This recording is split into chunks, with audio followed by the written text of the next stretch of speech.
ചിത്രത്തിൻ്റെ തുടക്കത്തിൽ വിൽ എന്നൊരു ബാങ്കറെയാണ് കാണിക്കുന്നത്. ഒരു ഹോട്ടലിൽ ഒളിച്ചു താമസിക്കുകയായിരുന്നു അയാൾ. അവിടെ ഇരുന്ന് ഭക്ഷണം പാചകം ചെയ്യുന്ന സമയത്ത് പുറത്തുനിന്ന് എന്തോ ഒരു ശബ്ദം കേൾക്കാനിടയായി. നോക്കിയപ്പോൾ അതൊരു റെയിൻഡിയറായിരുന്നു. ഇത് കണ്ട് വില്ലിനെ ദേഷ്യം വന്നു. എന്നാൽ പെട്ടെന്ന് കുറച്ച് ഓഫീസർമാർ അകത്തേക്ക് കടന്നു വന്ന് വില്ലിനെ പിടികൂടുകയാണ്. ഞാൻ പോലീസിനെ പൂർണ്ണമായും സഹായിക്കാൻ തയ്യാറാണ് എന്ന് വില്ല് പറഞ്ഞു. അവിടെ വെച്ച് ഡെനി എന്നൊരു ഓഫീസർ വില്ലിനെ കാണാനായി എത്തി. വിൽ, നിങ്ങൾക്ക് എന്താണ് വേണ്ടതെന്ന് അവരോട് ചോദിച്ചു. ഡെനി അവനോട് പറഞ്ഞു, നീ അക്കൗണ്ടുകൾ കൈകാര്യം ചെയ്തിരുന്ന ഒരു മാഫിയ ഗുണ്ടാത്തലവനെതിരെ നീ മൊഴി നൽകണം. എനിക്ക് പൂർണ്ണമായ സംരക്ഷണം ലഭിച്ചാൽ മാത്രമേ ഞാൻ അതിന് തയ്യാറാകൂ എന്ന് വില്ല് മറുപടി പറഞ്ഞു. ഡെനി ഉടൻ തന്നെ തൻ്റെ സഹപ്രവർത്തകനായ ഓഫീസറുമായി കാര്യം സംസാരിച്ചു. അടുത്ത ദിവസം ഡെനിയും വില്ലും കൂടി ഒരു ചെറിയ പ്രൈവറ്റ് വിമാനത്തിൽ ലണ്ടനിലേക്ക് തിരിച്ചു പോവുകയായിരുന്നു. വിമാനം കണ്ടപ്പോൾ വില്ലിനത് വളരെ പഴക്കമുള്ളതായി തോന്നിയിരുന്നു. പെട്ടെന്ന് തിരിച്ചു പോകാൻ ഞങ്ങൾക്ക് ഈ വിമാനം മാത്രമേ ഒപ്പിക്കാൻ കഴിഞ്ഞുള്ളൂ. ഈ ചെറിയ നഗരത്തിൽ ഒളിക്കുന്നതിന് മുൻപ് നീ ഇതേക്കുറിച്ച് ആലോചിക്കണമായിരുന്നുവെന്ന് ഡെനി പറഞ്ഞു. തുടർന്ന് ഡെനി തൻ്റെ സഹപ്രവർത്തകനെ ഫോണിൽ വിളിച്ച് ഞങ്ങൾ ഉടൻ തിരിക്കുമെന്ന് അറിയിച്ചു. ഇത് കേട്ട് സഹപ്രവർത്തകൻ, മാഫിയ ഗുണ്ടയുടെ വക്കീലന്മാർക്ക് ഈ കാര്യങ്ങളൊക്കെ പെട്ടെന്ന് മനസ്സിലായിട്ടുണ്ടാകും. അതുകൊണ്ട് നീ അക്കൗണ്ടൻ്റ് വില്ലിനെ വളരെ ശ്രദ്ധയോടെ കൊണ്ടുവരണം എന്ന് പറഞ്ഞു. അതിനിടയിൽ പൈലറ്റ് വന്ന് അവരെ കണ്ടുമുട്ടി. 3 പേരും അവിടെ നിന്നും പുറപ്പെടാൻ തുടങ്ങുമ്പോൾ പൈലറ്റ് ഒരു കാര്യം ശ്രദ്ധിച്ചു. പിറകിൽ വില്ലിനെ വിലങ്ങണിച്ചാണ് ഇരുത്തിയിരിക്കുന്നത്. കൂടാതെ ഡെനിയുടെ കൈവശം ഒരു തൂക്കമുണ്ടായിരുന്നു. പൈലറ്റ് വില്ലിനെക്കുറിച്ച് ചോദിച്ചെങ്കിലും ഡെനി ഒന്നും പറഞ്ഞില്ല. നമുക്ക് പോകാൻ സമയമായി എന്ന് അവൾ പൈലറ്റിനോട് പറഞ്ഞു. അങ്ങനെ അവർ യാത്രയായി. വിമാനം മുന്നോട്ട് നീങ്ങി. ഈ സമയത്ത് വിമാനം വല്ലാതെ കുലുങ്ങുന്നതായി ഡെനിക്ക് തോന്നി. അപ്പോൾ പൈലറ്റ് ഹെഡ്ഫോൺ ധരിക്കാനായി അവരോട് ആവശ്യപ്പെട്ടു. അതുപയോഗിച്ച് അവർ സംസാരിക്കാൻ തുടങ്ങി. അവർ സംസാരിക്കുന്നത് കണ്ട് പിന്നിലിരുന്നിരുന്ന വില്ലിനും തനിക്കും സംസാരിക്കണമെന്ന് തോന്നിയിരുന്നു. ഈ സമയത്താണ് റേഡിയോ ഓഫാണെന്ന് ഡെനിക്ക് മനസ്സിലായത്. നമുക്ക് തിരിച്ചു പോകണം എന്നവൾ പറഞ്ഞു. അതുകൊണ്ടൊരു കാര്യവുമില്ല, നമ്മളുടൻ ലക്ഷ്യത്തിലെത്തും എന്ന് പൈലറ്റ് മറുപടി നൽകി. പെട്ടെന്നൊരു പക്ഷി വിമാനത്തിൽ വന്നിടിച്ച് ചത്തു. ഇത് കണ്ട് ഡെനി പരിഭ്രാന്തയായെങ്കിലും ഇതൊക്കെ പതിവാണ്, പേടിക്കാനൊന്നുമില്ല എന്ന് പറഞ്ഞ് പൈലറ്റ് അവളെ സമാധാനിപ്പിച്ചു. അപ്പോഴാണ് പിന്നിലിരുന്ന വിൽ പൈലറ്റിൻ്റെ ID കാർഡ് കണ്ടത്. അത് കണ്ടവൻ അക്ഷരാർത്ഥത്തിൽ ഞെട്ടി. കാരണം ഈ IDയിലുള്ള ആളുടെ മുഖം അവരുടെ യഥാർത്ഥ പൈലറ്റിൽ നിന്നും തീർത്തും വ്യത്യസ്തമായിരുന്നു. വിൽ ഈ കാര്യം ഡെനിയെ അറിയിക്കാൻ ശ്രമിച്ചെങ്കിലും അവൾക്ക് കേൾക്കാനായി കഴിഞ്ഞിരുന്നില്ല. അതിനാൽ അവൻ ഡെനിക്ക് നേരെ ഒരു ബട്ടൺ എറിഞ്ഞു. അവൾ തിരിഞ്ഞു നോക്കിയപ്പോൾ വില്ലത് പറയാനായി ശ്രമിച്ചു. പക്ഷേ പൈലറ്റ് അവനെ ശ്രദ്ധിക്കുന്നുണ്ടായിരുന്നു. അതുകൊണ്ട് വിൽ ഒന്നും പറയാതെ, എനിക്ക് സുഖമില്ല, നമുക്ക് തിരിച്ചു പോകണം എന്ന് പറഞ്ഞ് വെറുതെ ഒഴിവ് കഴിവുകൾ പറഞ്ഞു. എന്നാൽ ഡെനി തിരിച്ചു പോകാൻ വിസമ്മതിച്ചു. പെട്ടെന്ന് ഡെനിയും പൈലറ്റിൻ്റെ വസ്ത്രത്തിൽ രക്തക്കറ കണ്ടു. അവൾക്കും എന്തോ പന്തികേട് തോന്നി. അവൾ റൂട്ടിനെക്കുറിച്ച് സംസാരിച്ചു തുടങ്ങി. നിങ്ങളുടെ കോൺടാക്റ്റ് ഓഫീസർ ആരാണ് എന്ന് ഡെനി ചോദിച്ചു. നമ്മൾ 2 പേർക്കും ഒരേ ഓഫീസറാണ് ഈ ജോലി തന്നത് എന്ന് പൈലറ്റ് മറുപടി പറഞ്ഞു. ഞങ്ങളുടെ കോൺടാക്റ്റ് ഓഫീസർ പോളാണ്. അദ്ദേഹം വളരെ നല്ലയാളാണ് എന്ന് ഡെനി പറഞ്ഞു. അപ്പോൾ പൈലറ്റും, പോൾ വളരെ നല്ലവനാണ്, എനിക്ക് ഈ ജോലിക്കായി നല്ല പണം നൽകിയിട്ടുണ്ട് എന്ന് പറഞ്ഞു. ഇത് കേട്ട ഡെനി, ഞാൻ പോൾ എന്നൊരു ഓഫീസറുമായി ഇതേക്കുറിച്ച് സംസാരിച്ചിട്ടില്ല, കാരണം ആ പേര് ഞങ്ങളുടെ ടീമിൽ ആരുമില്ല എന്നവൾ പറഞ്ഞു. അതോടുകൂടി തൻ്റെ കള്ളക്കളി അവൾക്ക് മനസ്സിലായെന്ന് പൈലറ്റിന് മനസ്സിലായി. ഇതോടെ അവർ തമ്മിൽ ഏറ്റുമുട്ടാൻ തുടങ്ങി. പൈലറ്റ് ഡെനിയെ ആക്രമിച്ചു. പക്ഷേ അവൾ ശക്തമായി തിരിച്ചടിച്ചു. അതിനാൽ പൈലറ്റ് അവളെ ഇടിച്ച് ബോധരഹിതയാക്കി. എന്നിട്ട് അവൻ വില്ലിനോട്, വിൽ, നീ മാഫിയ ഗുണ്ടാത്തലവനെ ചതിക്കാൻ പാടില്ലായിരുന്നു. അവൻ വല്ലാത്ത ദേഷ്യത്തിലാണ്, കാരണം ഞാനും അവന് വേണ്ടിയാണ് ജോലി ചെയ്യുന്നത് എന്ന് പറഞ്ഞു. അപ്പോൾ വിൽ, നിനക്ക് ഞാൻ $1 മില്യൺ തരാം, എന്നെ വിട്ടയക്കണം എന്ന് പറഞ്ഞു. പൈലറ്റ് അത്ഭുതത്തോടെ, അത്രയും പണം നിനക്ക് അവിടെ നിന്ന് കിട്ടി എന്ന് ചോദിച്ചു. അപ്പോൾ വിൽ, ഞാൻ എപ്പോഴും മാഫിയ ഗുണ്ടാത്തലവൻ്റെ പണത്തിൽ നിന്ന് കുറേശ്ശെ അടിച്ചു മാറ്റാറുണ്ടായിരുന്നു. ഈ കാര്യം അവന് ഇതുവരെ മനസ്സിലായിട്ടില്ല എന്ന് പറഞ്ഞു. ഇത് കേട്ട പൈലറ്റ്, നിൻ്റെ മുഖം കണ്ടാൽ നീ ഇത്രയും ദുഷ്ടനും തന്ത്രശാലിയുമാണെന്ന് തോന്നില്ല. എന്തായാലും ഞാൻ ആ പണം എടുത്താലും ഡെനിയെ എന്തായാലും കൊല്ലേണ്ടി വരും. ഒരു തെളിവും ബാക്കി വയ്ക്കാൻ പാടില്ലല്ലോ എന്നയാൾ പറഞ്ഞു. അപ്പോഴാണ് ഡെനിക്ക് ബോധം വന്നത്. അവളൊരു ഷോക്കർ ഉപയോഗിച്ച് പൈലറ്റിന് ഇലക്ട്രിക് ഷോക്ക് നൽകി. ഷോക്കേറ്റപ്പോൾ പൈലറ്റിൻ്റെ തൊപ്പി തെറിച്ചുപോയി. അയാൾക്ക് കഷണ്ടിയാണെന്ന് അവർ കണ്ടു. ഡെനി അയാളുടെ കഴുത്തിൽ ശക്തമായി ഷോക്ക് നൽകി ബോധം കെടുത്തി ദൂരേക്ക് തള്ളിയിട്ടു. ഇതിനിടയിൽ അവരുടെ വിമാനം നിയന്ത്രണം വിട്ട് താഴേക്ക് കൂപ്പുകുത്തിക്കൊണ്ടിരിക്കുകയായിരുന്നു. ഡെനി ഉടൻ തന്നെ വിമാനം നിയന്ത്രിച്ച് വീണ്ടും മുകളിലേക്ക് ഉയർത്തി. അപ്പോൾ വിൽ വിമാനം ഓട്ടോ പൈലറ്റിൽ പറത്താൻ ഡെനിയോട് പറഞ്ഞു. ഈ സമയത്തും ആ ഗുണ്ടാ പൈലറ്റ് ബോധരഹിതനായി കിടക്കുകയായിരുന്നു. ഡെന്നി വില്ലിനോട് നിനക്ക് കുഴപ്പമൊന്നുമില്ലല്ലോ എന്ന് ചോദിച്ചു. ഇല്ല, എനിക്ക് തീരെ സുഖമില്ല. ഇനി നമ്മൾ എന്തു ചെയ്യും എന്ന് വിൽ അവളോട് ചോദിച്ചു. തുടർന്ന് ഡെനിയും വില്ലും ചേർന്ന് അയാളെ നന്നായി പരിശോധിച്ചു. ശേഷം ഒരിടത്ത് കെട്ടിയിട്ടു. ഡെനിക്ക് അയാളുടെ വസ്ത്രത്തിൽ നിന്ന് മാഫിയ തലവനെ അറസ്റ്റ് ചെയ്യാനുള്ള പേപ്പറുകൾക്കൊപ്പം അവരുടെ രണ്ടുപേരുടെയും ചിത്രങ്ങളും ലഭിച്ചു. അപ്പോഴാണ് പൈലറ്റിനെ വില്ലിൻ്റെ അമ്മയുടെ വീടിൻ്റെ വിവരങ്ങൾ അറിയാമായിരുന്നു എന്ന് വിൽ കണ്ടത്. ഇതവനെ വല്ലാതെ ഭയപ്പെടുത്തി. കാരണം പൈലറ്റ് അവൻ്റെ അമ്മയെയും കൊല്ലാൻ സാധ്യതയുണ്ടായിരുന്നു. അപ്പോൾ ഡെനി അവനോട് ഇയാൾ നമ്മളുടെ കസ്റ്റഡിയിലാണ്, അതുകൊണ്ടൊന്നും സംഭവിക്കില്ല. നമ്മൾ ഇയാളെ വിമാനത്തിൽ നിന്ന് ഇറക്കി ജയിലിലേക്ക് എത്തിക്കും എന്ന് പറഞ്ഞു. അപ്പോഴാണ് വിമാനത്തിൽ GPS ഇല്ല, കൂടാതെ റേഡിയോയും പ്രവർത്തിക്കുന്നില്ല എന്നവർ ശ്രദ്ധിക്കുന്നത്. അവർ റേഡിയോ നന്നാക്കാനായി ശ്രമിച്ചു. ഒടുവിൽ അവർക്കത് ശരിയാക്കാനായി സാധിച്ചു. അങ്ങനെ അവർക്ക് ഒരു മനുഷ്യനുമായി കോൺടാക്റ്റ് ചെയ്യാനായി സാധിച്ചു. ഡെനി സംസാരിച്ചു തുടങ്ങിയെങ്കിലും സിഗ്നലുകൾ വളരെ ദുർബലമായിരുന്നു. അപ്പോഴാണ് ഡെനിക്ക് തൻ്റെ കൈവശം ഒരു സാറ്റലൈറ്റ് ഫോൺ ഉണ്ടെന്ന് ഓർമ്മ വന്നത്. അവൾ വീണ്ടും തൻ്റെ സഹപ്രവർത്തകനെ വിളിച്ചു. നിങ്ങൾ അവിടെ എത്തിയോ എന്ന് സഹപ്രവർത്തകൻ അവളോട് ചോദിച്ചു. ഇല്ല, ഞങ്ങളുടെ പൈലറ്റ് ഞങ്ങളെ ആക്രമിച്ചു. കാരണം അയാൾ യഥാർത്ഥ പൈലറ്റ് ആയിരുന്നില്ല. മാഫിയ കൊണ്ട് ഞങ്ങളെ കൊല്ലാൻ അയച്ച ആളായിരുന്നു. പക്ഷേ ഞങ്ങൾ രക്ഷപ്പെട്ടു. ആ വൃത്തികെട്ടവനെ ബോധം കെടുത്തി എന്ന് ഡെനി മറുപടി പറഞ്ഞു. ഡെനിയുടെ സഹപ്രവർത്തകന് സന്തോഷമായി. ഞങ്ങൾക്ക് വിമാനം പറത്താൻ അറിയില്ല. ഞങ്ങളെ സഹായിക്കാൻ ഈ ലൈനിൽ ഒരാൾ വേണമെന്ന് ഡെനി ആവശ്യപ്പെട്ടു. അതേസമയം പൈലറ്റിന് ബോധം വന്നിരുന്നു. ഞാൻ നിങ്ങളെ സഹായിക്കാം എന്ന് പറഞ്ഞുകൊണ്ട് അയാൾ ചിരിക്കാൻ തുടങ്ങി. ഇതെങ്ങനെ പറത്തണമെന്ന് പറഞ്ഞുതാ എന്ന് ഡെനി അയാളോട് ചോദിച്ചു. ഞാൻ പറയില്ല എന്ന് പൈലറ്റ് മറുപടി നൽകി. ഡെനി ദേഷ്യത്തോടെ തോക്ക് കാണിച്ച് അയാളെ ഭീഷണിപ്പെടുത്തി. അപ്പോൾ പൈലറ്റ് വിമാനത്തിനുള്ളിൽ വെടിവെച്ചാൽ അതിൻ്റെ ബാലൻസ് തെറ്റും. നമ്മൾ 3 പേരും വിമാനം തകർന്ന് മരിക്കും എന്ന് പറഞ്ഞു. ഡെനി അവനോട് ഞാൻ നിന്നെ ജയിലിൽ എത്തിച്ചിട്ടേ അടങ്ങൂ എന്ന് പറഞ്ഞു. ഞാൻ എപ്പോഴും ജയിലിൽ തന്നെയായിരുന്നു എന്നയാൾ ചിരിച്ചുകൊണ്ട് മറുപടി നൽകി. അപ്പോൾ ഡെനിയുടെ സഹപ്രവർത്തക ടീമിലെ ഒരു ക്യാപ്റ്റനുമായി സംസാരിക്കാൻ അവസരം നൽകി. ക്യാപ്റ്റൻ വിമാനത്തെക്കുറിച്ചുള്ള എല്ലാ കാര്യങ്ങളും ഡെനിയോട് ചോദിച്ചറിഞ്ഞു. അതിനുശേഷം ക്യാപ്റ്റൻ്റെ നിർദ്ദേശപ്രകാരം അവൾ വിമാനം കൂടുതൽ ഉയരത്തിലേക്ക് പറത്തി. പക്ഷേ GPS ഇല്ലാത്തതുകൊണ്ട് വിമാനം എവിടെയാണെന്ന് അവർക്ക് മനസ്സിലാക്കുവാനായി സാധിച്ചിരുന്നില്ല. ക്യാപ്റ്റൻ പതിയെ വിമാനം പറത്താനായി ഡെനിയെ പഠിപ്പിച്ചു.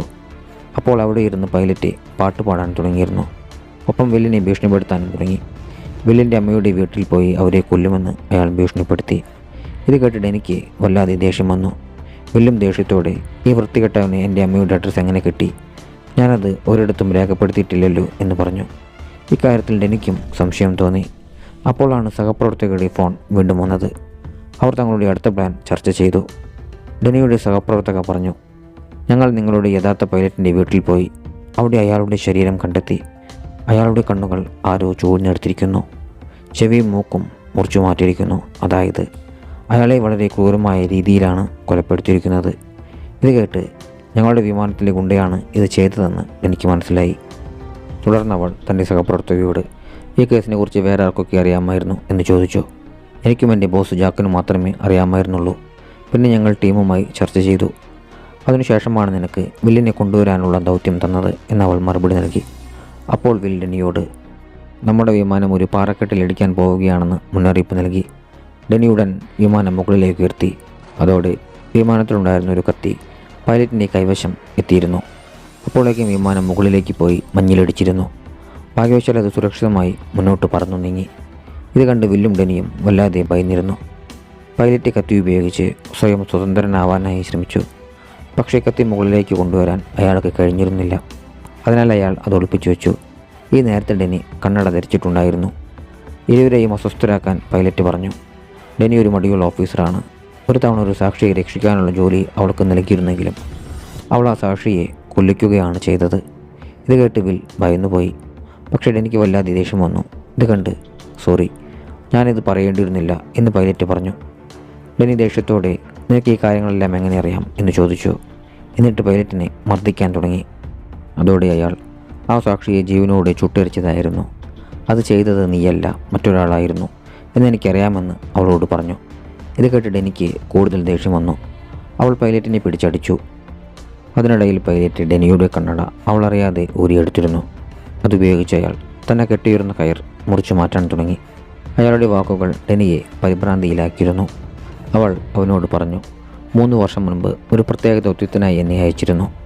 ഒരു സാക്ഷിയായ പെൺകുട്ടിയെ തിരികെ കൊണ്ടുവരാനായിരുന്നു അത്. ആ പെൺകുട്ടി ഒരു ഹോട്ടലിലായിരുന്നു. ഞാൻ അവളോട് സംസാരിച്ച് സാക്ഷിയാകാൻ സമ്മതിപ്പിച്ചു. പക്ഷേ അവളെ കൊല്ലാനായി മാഫിയ ഗുണ്ടകൾ ഹോട്ടലിലേക്ക് ആളുകളെ അയച്ചിരുന്നു. അവർ ആ പെൺകുട്ടിയെ തീയിട്ട് കൊന്നു. എനിക്ക് അവളെ രക്ഷിക്കാൻ കഴിഞ്ഞിരുന്നില്ല എന്ന് ഡെനി അവനെ അറിയിച്ചു. വീണ്ടും ഡെനിയുടെ സഹപ്രവർത്തകരുടെ ഫോൺ വന്നു. ഈ മനുഷ്യനെ വില്ലിനെക്കുറിച്ചുള്ള എല്ലാ കാര്യങ്ങളും അറിയാം. എന്നെക്കുറിച്ചുള്ള കാര്യങ്ങൾ പോലും അറിയാം. അതുകൊണ്ട് നിങ്ങൾ നിങ്ങളുടെ ബോസ് ജാക്കുമായി സംസാരിക്കണം. നിങ്ങളുടെ ടീമിൽ ആരോ വിവരങ്ങൾ ചോർത്തുന്നുണ്ട് എന്ന് ഡെനി അവളോട് പറഞ്ഞു. അപ്പോൾ അവളുടെ സഹപ്രവർത്തക, എൻ്റെ ടീമിനെ എനിക്ക് വിശ്വാസമാണ് എന്ന് പറഞ്ഞു. ഡെനി, നിങ്ങൾക്ക് നിങ്ങളുടെ ബോസ് ജാക്കിനെ വിശ്വാസമുണ്ടോ എന്ന് ചോദിച്ചു. അവൾ, അതെ, അദ്ദേഹം വളരെ നല്ലയാളാണ്. വിവരങ്ങൾ ചോർത്തുന്നുണ്ടെന്ന് എനിക്ക് തോന്നുന്നില്ല എന്ന് മറുപടി നൽകി. സഹപ്രവർത്തക, ആരോ വിവരങ്ങൾ ചോർത്തുന്നുണ്ടെന്നുള്ള അവളുടെ വാക്ക് വിശ്വസിക്കാതിരുന്നതിനാൽ വില്ലും ഡെനിയും അസ്വസ്ഥരായി. അതിനാൽ ഡെനി ഹെഡ് ക്വാർട്ടേഴ്സിലേക്ക് വിളിച്ച് അവരുടെ ബോസ് ജാക്കുമായി സംസാരിച്ചു. സാർ, എൻ്റെ സഹപ്രവർത്തക മാഫിയ ഗുണ്ടയുമായി ചേർന്ന് പ്രവർത്തിക്കുന്നുണ്ട്. അവളാണ് ഞങ്ങളുടെ എല്ലാ വിവരങ്ങളും അവർക്ക് കൈമാറിയത് എന്നവൾ സംശയം പ്രകടിപ്പിച്ചു. ഇത് കേട്ട് ജാക്ക്, നിനക്ക് ഈ കാര്യത്തിൽ പൂർണ്ണമായും ഉറപ്പുണ്ടോ എന്ന് ചോദിച്ചു. അതെ, എനിക്ക് പൂർണ്ണമായും ഉറപ്പാണ് എന്ന് ഡെനി മറുപടി നൽകി. അതിനിടയിൽ ഡെനിക്ക് ഒരു തീരം കാണാൻ കഴിഞ്ഞിരുന്നു. അവൾ ഈ കാര്യം ക്യാപ്റ്റനെ അറിയിച്ചു. തുടർന്ന് അവർ തീരത്തിൻ്റെ അടുത്തേക്ക് പോകാൻ തുടങ്ങി. ഇത് കണ്ട് രണ്ടുപേർക്കും സന്തോഷമായി. എന്നാൽ അപ്പോഴാണ് ഡെനിക്ക് ഒരു കാര്യം ഓർമ്മ വന്നത്. അവൾ വില്ലിനോട്, നിന്റെ ഫയൽ ഞാൻ വായിച്ചു. അതിൽ നീ മാഫിയയുടെ സാമ്പത്തിക ഇടപാടുകൾ കൈകാര്യം ചെയ്തിരുന്നുവെന്ന് എഴുതിയിരുന്നു. കൂടാതെ പണത്തിൻ്റെ ഒരു ഭാഗം നീ ഹവായിയിലേക്ക് മയക്കാറുണ്ടായിരുന്നു എന്നും എനിക്കറിയാം എന്ന് പറഞ്ഞു. അപ്പോൾ വിൽ, അതെ, ഒരു ഓഫീസർക്ക് ഞങ്ങൾ മാസം മാസം പണം കൊടുക്കാറുണ്ടായിരുന്നു. അയാൾ മാഫിയയെ എല്ലാ കാര്യത്തിലും സഹായിക്കാറുണ്ട് എന്ന് മറുപടി നൽകി. ഇത് കേട്ട ഡെനിക്ക് ആ ഓഫീസർ മറ്റാരുമല്ല, ജാക്കാണ്. അതായത് ജാക്കാണ് യഥാർത്ഥ ശത്രു. അവനാണ് മാഫിയ ഗുണ്ടയുമായി ചേർന്ന് പ്രവർത്തിക്കുന്നത്, അല്ലാതെ തൻ്റെ സഹപ്രവർത്തകയല്ല. അതിനാൽ അവൾ ഉടൻ തന്നെ തൻ്റെ സഹപ്രവർത്തകയെ വിളിച്ച് എല്ലാ കാര്യങ്ങളും പറഞ്ഞു. അതോടൊപ്പം, എന്നോട് ക്ഷമിക്കണം, എനിക്ക് നിന്നെ സംശയമുണ്ടായിരുന്നു. അതുകൊണ്ട് ഞാൻ ജാക്കിനെ വിളിച്ച് നീയാണ് മാഫിയയുമായി ചേർന്ന് ഞങ്ങളെ ചതിക്കുന്നതെന്ന് പറഞ്ഞിരുന്നു. ദയവായി എല്ലാ കാര്യങ്ങളും ശ്രദ്ധാപൂർവം ചെയ്യുക എന്നും അവൾ പറഞ്ഞു. അപ്പോൾ അവൾ, നീ ഭ്രാന്തിയാണ്, എല്ലാ കാര്യങ്ങളും കുളമാക്കി ഫോൺ വെച്ച് പോകൂ, ഈ വിഷയം ഞാൻ കൈകാര്യം ചെയ്തോളാം എന്ന് പറഞ്ഞു. ഇരുവരും തീരത്തേക്ക് പോകുമ്പോൾ അവിടെ അവർ ഒരു കപ്പൽ കണ്ടു. ഡെനി അതിൻ്റെ പേര് ക്യാപ്റ്റനോട് പറഞ്ഞു. അതുവഴി ക്യാപ്റ്റനെ അവരുടെ സ്ഥാനം മനസ്സിലാക്കുവാനായി സാധിച്ചു. അങ്ങനെ ഇരുവർക്കും ആശ്വാസമായി. തുടർന്ന് ക്യാപ്റ്റൻ അവരോട് എതിർദിശയിലേക്ക് പോകാനായി ആവശ്യപ്പെട്ടു. അവർ എതിർദിശയിലേക്ക് പോകാൻ തുടങ്ങി. ഇതിനിടയിൽ പൈലറ്റ് സ്വതന്ത്രനായി കഴിഞ്ഞിരുന്നു. അയാൾ വില്ലിനെ കത്തികൊണ്ട് കുത്തി ഡെനിയെ ആക്രമിച്ച് അവളുടെ തോക്ക് പിടിച്ചു വാങ്ങി. എന്നിട്ട് അയാൾ, ഇനി നിങ്ങൾ രണ്ടുപേരെയും മാറി രക്ഷിക്കും എന്ന് ചോദിച്ചു. അതോടൊപ്പം ഡെനിയെ ഉപദ്രവിക്കാനും തുടങ്ങി. അപ്പോൾ വിൽ കത്തിയെടുത്ത് പൈലറ്റിനെ തന്നെ കുത്തി. ഈ തക്കത്തിന് ഡെനി ഒരു ഫ്ലയർ ഗൺ ഉപയോഗിച്ച് പൈലറ്റിനെ ആക്രമിച്ചു. ഇത് അയാൾക്ക് ഗുരുതരമായ പരിക്കുകളുണ്ടാക്കി. ഡെനി വീണ്ടും അയാളെ അടിച്ച് ബോധം കെടുത്തി. അവൾ തിരികെ വന്ന് നോക്കുമ്പോൾ വിൽ വളരെ മുറിവേറ്റ അവസ്ഥയിലായിരുന്നു. നിനക്കൊന്നും സംഭവിക്കില്ല എന്ന് പറഞ്ഞവൾ അവനെ ആശ്വസിപ്പിച്ചു. വിൽ ഭയന്നുകൊണ്ട്, ദയവായി എൻ്റെ അമ്മയെ രക്ഷിക്കണം എന്ന് പറഞ്ഞു. നിനക്കും അമ്മയ്ക്കും ഒന്നും സംഭവിക്കില്ല എന്ന് ഡെനി മറുപടി നൽകി. അവൾ വില്ലിനെ പരിചരിക്കാൻ തുടങ്ങി. കുറച്ച് കഴിഞ്ഞപ്പോൾ പൈലറ്റിന് ബോധം വന്നു. എന്നാൽ ഡെനി അയാളെ കൈവിലങ്ങിട്ടിരുന്നു. ഈ സമയത്ത് ക്യാപ്റ്റൻ വീണ്ടും അവരെ വിളിച്ചിരുന്നു. അപ്പോൾ വിൽ വളരെ മുറിവേറ്റ അവസ്ഥയിലാണെന്ന് ഡെനി അയാളെ അറിയിച്ചു. പൈലറ്റിനെ താൻ അടിച്ച് ബോധം കെടുത്തിയെന്നും അവൾ പറഞ്ഞു. ക്യാപ്റ്റൻ, കുറച്ചു സമയത്തിനുള്ളിൽ നിങ്ങൾക്കൊരു റൺവേ കാണാം. അപ്പോൾ നിങ്ങൾ നിങ്ങളുടെ വിമാനം അവിടെ ഇറക്കണം. പക്ഷേ അത് വളരെ അപകടകരമാണെന്നും അയാൾ അവരെ അറിയിച്ചു. ഡെനി വിമാനം ലാൻഡ് ചെയ്യാൻ തന്നെ തീരുമാനിച്ചു. വളരെ ഭയന്നു പോയ വിൽ, ഇതെല്ലാം എൻ്റെ തെറ്റാണ് എന്ന് പറഞ്ഞു. അല്ല, ഇതെല്ലാം മാഫിയയുടെ തെറ്റാണ് എന്ന് ഡെനി പറഞ്ഞു. അപ്പോൾ വിൽ, ഞാനാണ് മാഫിയയിൽ നിന്നും ഏകദേശം $10 മില്യൺ മോഷ്ടിച്ചത്. അതുകൊണ്ടാണ് ഞാൻ ഓടിപ്പോയത്. അപ്പോൾ പോലീസ് എന്നെ പിടിച്ചു. ഇപ്പോൾ എന്നെ സാക്ഷിയാക്കാൻ നിങ്ങൾ ശ്രമിക്കുന്നു. എനിക്കെന്തെങ്കിലും സംഭവിച്ചാൽ എൻ്റെ അമ്മയെ മാഫിയയിൽ നിന്ന് രക്ഷിക്കാമെന്ന് നീ എനിക്ക് വാക്കു തരണമെന്ന് വിൽ ഡെനിയോട് പറഞ്ഞു. അപ്പോഴാണ് ഡെനിക്ക് ജാക്കിൻ്റെ ഫോൺ വന്നത്. ഡെനി, നീ പറഞ്ഞത് ശരിയായിരുന്നു. നിൻ്റെ ആ സഹപ്രവർത്തക ചതിയെത്തി തന്നെയാണ്. ഞങ്ങൾ അവളെ പിടിക്കാൻ പോയപ്പോൾ അവൾക്ക് അപകടം പറ്റി മരിച്ചുപോയി എന്നയാൾ അവളെ അറിയിച്ചു. ഇത് കേട്ട ഡെനിക്ക് ഒരു കാര്യം മനസ്സിലായി. ജാക്ക് തന്നെയാണ് അവളെ കൊന്നത്. എന്നിട്ട് ആ ചതിയുടെ കുറ്റം അവളുടെ തലയിൽ കെട്ടിവെച്ചു. എനിക്കറിയാം, ചതിയൻ നീ തന്നെയാണ് എന്നവൾ ജാക്കിനോട് പറഞ്ഞു. ഞാനല്ല, നിനക്ക് തെറ്റിദ്ധാരണ പറ്റിയതാണ് എന്ന് ജാക്ക് മറുപടി നൽകി. ഡെനി, നിന്റെ ഹവായിയിലെ താവളത്തെക്കുറിച്ചും അവിടെ ഇരുന്ന് നീ നടത്തുന്ന പണമിടപാടുകളെക്കുറിച്ചും എനിക്കറിയാമെന്ന് അവൾ അവനോട് പറഞ്ഞു. ഇത് കേട്ട ജാക്ക് ഫോൺ കട്ട് ചെയ്തു. അപ്പോൾ പൈലറ്റ് ഡെനിയോട്, എന്നെ നീ എന്തുകൊണ്ട് കൊല്ലുന്നില്ല എന്ന് ചോദിച്ചു. കാരണം ഞാൻ നിന്നെപ്പോലെയല്ല എന്ന് ഡെനി മറുപടി നൽകി. പൈലറ്റ്, നിങ്ങൾ എന്നെപ്പോലെയല്ല, കാരണം നിങ്ങൾ എന്നെക്കാളും മോശമാണ് എന്ന് പറഞ്ഞു. അപ്പോഴാണ് അവരെ രക്ഷിക്കാൻ ഒരു വിമാനം വരുന്നത് വിൽ കണ്ടത്. ഇത് കണ്ട് രണ്ടുപേർക്കും സന്തോഷമായി. ഈ വിമാനം കൊണ്ടൊരു കാര്യവുമില്ല, നിങ്ങൾക്ക് ഈ വിമാനം ഇവിടെ ഇറക്കാൻ കഴിയില്ല, നമ്മൾ 3 പേരും ഇതിൽ തന്നെ മരിക്കും, മാഫിയ തലവൻ എന്നേക്കുമായി രക്ഷപ്പെടും എന്ന് ആ ഒരു പൈലറ്റ് പറഞ്ഞു. അപ്പോഴാണ് ഡെനി റൺവേ കണ്ടത്. അവൾ വിമാനം ആ ദിശയിലേക്ക് കൊണ്ടുവരാനായി തുടങ്ങി. ഇതിനിടയിൽ പൈലറ്റ് സ്വയം കൈയൊടിച്ച് കൈവിലങ്ങളിൽ നിന്നും സ്വതന്ത്രനായി. എന്നിട്ട് ഡെനിയെ ആക്രമിച്ചു. ഡെനിയുടൻ അയാളെ വെടിവെച്ചു. അയാൾക്ക് നല്ല പരിക്കേറ്റിരുന്നു. എന്നിട്ട് വിമാനം നിയന്ത്രിച്ചു. ക്യാപ്റ്റൻ അവളോട് ശാന്തമായിരിക്കാൻ പറഞ്ഞ് വിമാനം എങ്ങനെ താഴെയിറക്കണം എന്ന് പറഞ്ഞു കൊടുത്തു. ഡെനി പതിയെ വിമാനം താഴേക്കിറക്കി. വിമാനം ശക്തമായി കുലുങ്ങി. റൺവേയിൽ ഇടിച്ചിറങ്ങി മുന്നോട്ട് നീങ്ങി. ഇതിനിടയിൽ വിമാനത്തിൻ്റെ ടയറുകൾ പൊട്ടിപ്പോയിരുന്നു. വാതിലുകൾ തകർന്നു. പൈലറ്റ് പുറത്തേക്ക് തെറിച്ചു വീണു. പെട്ടെന്ന് പിന്നിൽ നിന്നും വന്നിരുന്ന ഒരു ആംബുലൻസ് അയാളുടെ ദേഹത്തിലൂടെ ഇടിച്ചു കയറി. അങ്ങനെ അയാൾ കൊല്ലപ്പെട്ടു. ഒടുവിൽ വിമാനം സുരക്ഷിതമായി ഒരിടത്ത് നിന്നു. മെഡിക്കൽ ടീം മുഴുവൻ അവരുടെ ചുറ്റിലുമെത്തിയിരുന്നു. ഈ ഒരു സമയത്ത് വിൽ ബോധരഹിതനായി കിടക്കുകയായിരുന്നു. ഡെനി അവനെ കണ്ടു. അവൾ അവനെ എഴുന്നേൽപ്പിച്ചു. ഓഫീസർമാർ വന്ന് 2 പേരെയും പുറത്തേക്ക് കൊണ്ടുപോയി. അപ്പോഴാണ് ഒരു സഹപ്രവർത്തക വന്ന ഡെനിയോട് പൈലറ്റിനെ ഒരു വണ്ടി ഇടിച്ചു, അയാൾ മരിച്ചുപോയി എന്ന് പറയുന്നത്. ഇത് കേട്ട് ഡെനി വളരെ നന്നായി, അയാൾ അതിന് അർഹനായിരുന്നു എന്ന് മറുപടി നൽകി. അപ്പോഴാണ് വില്ലിനെ ഒരു ആംബുലൻസിൽ കയറ്റുന്നത് അവൾ കണ്ടത്. എന്നാൽ ഒരു ഓഫീസറുടെ വേഷം ധരിച്ച ഒരാൾ ആംബുലൻസിനുള്ളിലേക്ക് കയറിപ്പോകുന്നത് അവൾ കണ്ടു. അവൾക്ക് സംശയം തോന്നി. ഡെനി ഓടിച്ചെന്ന് ആംബുലൻസിൻ്റെ വാതിൽ തുറന്നു. അവിടെ കണ്ടത് ആ ഓഫീസറുടെ വേഷം ധരിച്ചയാൾ വില്ലിനെ കൊല്ലാൻ ശ്രമിക്കുന്നതാണ്. ഡെനി ഉടൻ തന്നെ ആ ആക്രമിയെ അവിടെ വെച്ച് തന്നെ വെടിവെച്ചു കൊന്നു. അങ്ങനെ അവൾ വില്ലിൻ്റെ ജീവൻ രക്ഷിച്ചു. വിൽ വളരെ ഭയന്നിരുന്നു. ഡെനി അവനെ സമാധാനിപ്പിച്ചു. ഈ നേരത്ത് വില്ലിനെ കൊല്ലാൻ വന്നിരുന്ന കൊലയാളിയുടെ ഫോണിലേക്ക് ജാക്ക് വിളിച്ചു. ഡെനി ആ കോൾ എടുത്തു. പറയൂ, വിൽ മരിച്ചോ ഇല്ലയോ എന്ന് ജാക്ക് ചോദിച്ചു. ഡെനി മറുപടി നൽകി. അവൻ മരിച്ചിട്ടില്ല, ഞാൻ അവനെ രക്ഷിച്ചു, പക്ഷേ നീ ഇനി മരിക്കും, നിന്നെ ഞാൻ വെറുതെ വിടില്ല എന്ന് പറഞ്ഞുകൊണ്ട് അവൾ ഫോൺ കട്ട് ചെയ്തു. ഡെനിയുടെ ധൈര്യം കാരണം 2 പേരുടെയും ജീവൻ രക്ഷപ്പെട്ടതിൽ ഓഫീസർമാർ സന്തോഷിച്ചു. ഈ രംഗങ്ങൾ കാണിച്ചുകൊണ്ട് ചിത്രം അവസാനിക്കുകയാണ്.